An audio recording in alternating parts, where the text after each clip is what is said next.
กินข้าวเด้อพี่น้องเด้อกินกับปลาลามื้อนี้ได้ต้มปลาหลายอยู่ได้ต้มมื้อนี้มันกินเป็นอาหารแน่เบิ่งปลานี่ขังไว้นี่มีแต่ปลาคอใหญ่เลยเบิ่งนี่โอ้แต่กินปลาลาก็มีโอ้ยปลากระเด็นใส่โอ้ปลาบอกอยากถึกเด้อซับมื้อนี้ปลานี่เด้อกินข้าวกินกับปลาลาปลาแดกแล้วมื้อนี้แซ่บๆน้ำกันเด้อจ่าโดยนำดัวพวกใบทองขยมเด้อพวกใบทองขะเนียนี่เด้อจ่าโดยพอแซมใจเด้อมาจ่าโดยนำให้เด้อเอ็มนี่เด้อ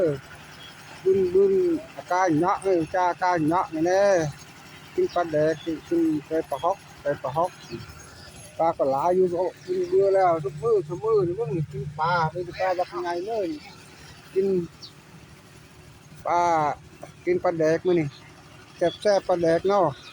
บ่ต้องต้มปลาเนาะก็ได้กินปลาแดกเด้อพอดีเด้อแซ่บหลายเด้ออาการเหาะไปปลาฮอกนี่คนที่สะเกษนี่แหละดูฮู้หลายภาษาเลยคนที่สะเกษเนาะ